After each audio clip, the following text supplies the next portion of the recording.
Hi everyone, आज हम मधुमक्खी पालन पर कुछ प्रायोगिक महत्वपूर्ण जानकारी के साथ उपस्थित हैं। मधुमक्खियां मनुष्य के लिए एक उपयोगी कीट हैं, क्योंकि इससे मधु या शहद तथा मोम दो महत्वपूर्ण उपयोगी पदार्थ प्राप्त होते हैं।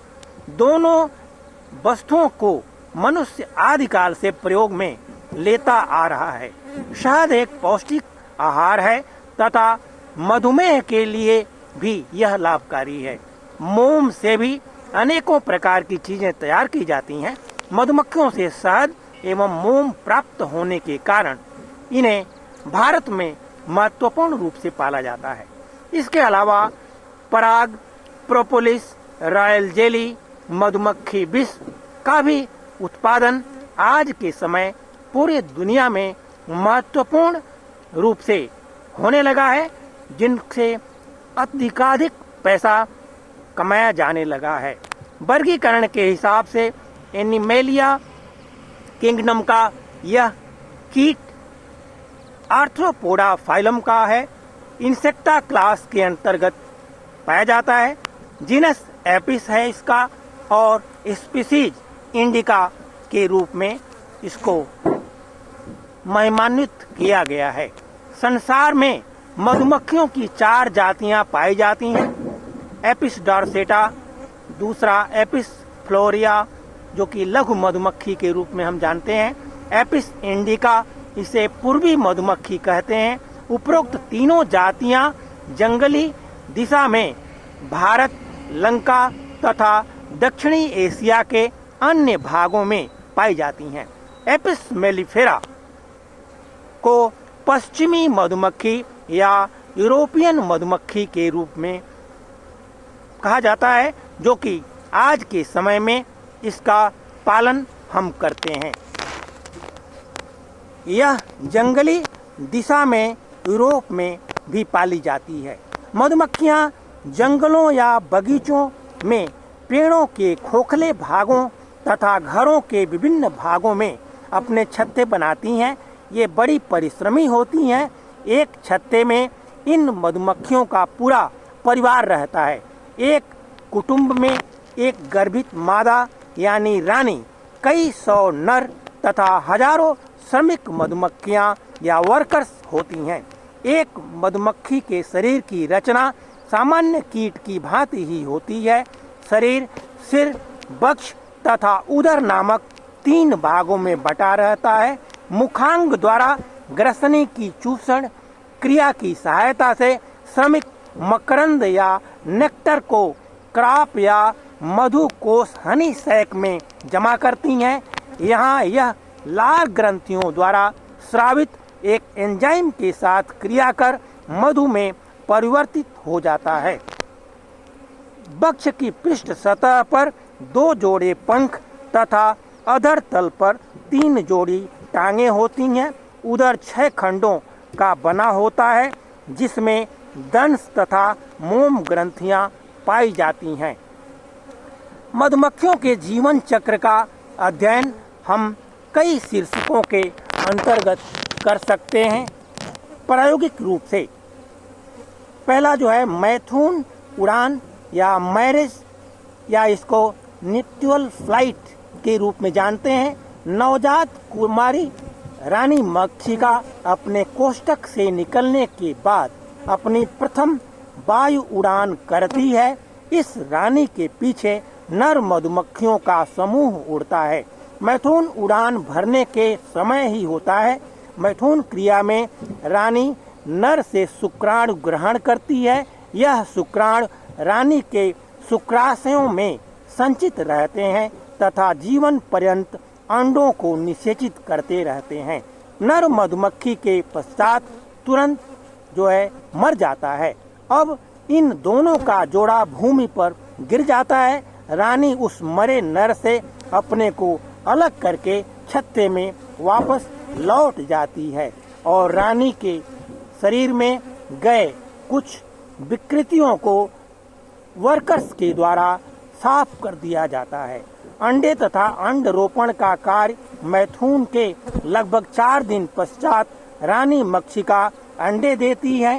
अंडे 2 प्रकार के दिए जाते हैं। पहला, निषेचित अंडे रानी या श्रमिक कोष्ठ में दिए जाते हैं।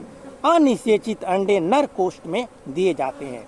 परिवर्धन तथा वर्ण निर्धारण का कार्य मैथुन के 3 दिनों के बाद अंडों से लार्वा निकलता है और अनिषेचित अंडों से नर बनते हैं। रानी तथा श्रमिक कोष्ठों से निकलने वाले श्रमिक लार्वा को प्रथम 2 दिनों तक पचे हुए शहद तथा पराग पालन की बनी राजकीय जेली, रॉयल जेली खाने को दी जाती है।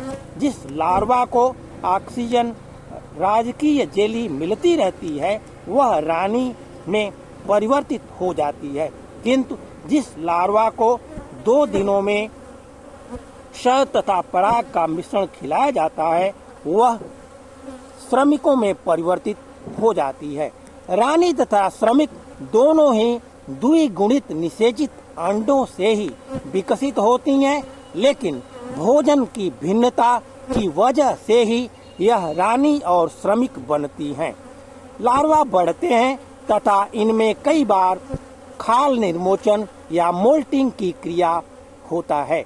9वें दिन प्रत्येक कोष्ठक जिसमें एक लार्वा होता है मोम टोपी से बंद कर दिया जाता है। लार्वा धीरे धीरे प्यूपा में बदल जाता है। यह अपने चारों ओर एक रेशमी कोकुन स्रावित कर लेता है। यह प्यूपा रूपांतरण के द्वारा प्रौढ़ बन जाता है। प्रौढ़ अपने मैंडिबल की सहायता से मोम की टोपी को काटकर बाहर निकल आता है।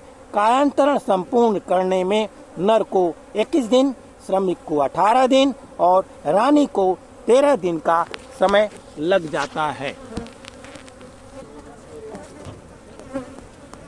शरद ऋतु के आने पर श्रमिक नर को डंक से मार देती है या उन्हें छत्ते से बाहर निकाल देती है।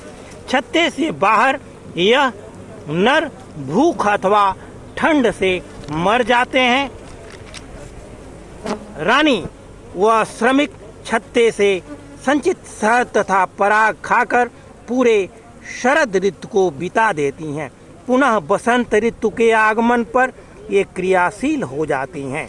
जो इकोनॉमिक इम्पोर्टेंस के हिसाब से जब हम बात करते हैं तो मधुमक्खियों से मनुष्य तथा अन्य जंतुओं को शहद नामक एक पौष्टिक आहार मिलता ही है, जिसका उपयोग केक बनाने, आइसक्रीम तथा अन्य मिठाइयाँ इत्यादि बनाने में काम आता है। मधुमेह में विशेष रूप से जामुन का शहद बहुत ही उपयोगी और लाभकारी होता है। पेट के विकारों में भी मधु लाभकारी है। जो प्रोपोलिस है, आज के समय के पहले जो कोरोना समय था उसमें एक तरह से कोरोना की दवाई के रूप में जाना गया था। इसके अलावा जो रॉयल जेली है जिसको खाने से रानी का उम्र 7 साल तक हो जाता है, उसी प्रकार अगर आदमी भी हम यूज करें तो इसका भी उम्र बढ़ने की संभावना बन जाती है।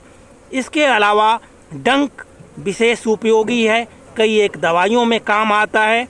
इसके अलावा जो मधुमक्खी से मोम तो सभी परिचित ही हैं, दवा बनाने की कंपनियों में काम आता है। यह मोमबत्ती, साबुन, फ्रेम, क्रीम, लिपस्टिक आदि बनाने के काम में भी आता है। पौधों के परागण में मधुमक्खियाँ महत्वपूर्ण रूप से भाग लेती हैं, अतः इसे किसानों का मित्र कहा जा सकता है। शत्रुओं की हम चर्चा करें तो मधुमक्खियों के बहुत से शत्रु हैं, जैसे मनुष्य खुद भी, भालू, बंदर, कुछ कीट तथा पक्षी इनके लार्वा को खा जाते हैं। दीमक तथा चींटियां आदि इनके छत्तों को नष्ट कर देती हैं। इनसे कुछ बीमारियां जिनमें नोसेमा, एमोबाइक, बैविक, एकेराइन, एंटीसीमिया व फंगल बीमारियों के लगने की संभावना भी होती है, जिनसे इन मधुमक्खियों को नुकसान समय समय पर होता रहता है, जिसको विशेष रूप से हम ध्यान दे करके और कुछ दवाइयों का उपयोग करके ठीक किया जा सकता है। तो इस प्रकार से हम आज एक मधुमक्खी पालन पर छोटी सी प्रायोगिक जानकारी लेकर आपके समक्ष उपस्थित थे। इस फार्म पर हम फार्म विजिट भी हम करने आए आज, और इस प्रकार से एक वीडियो का हमने को बनाया। उम्मीद है आपको अच्छा लगा होगा। Thank you for watching. Thanks. Stay connected.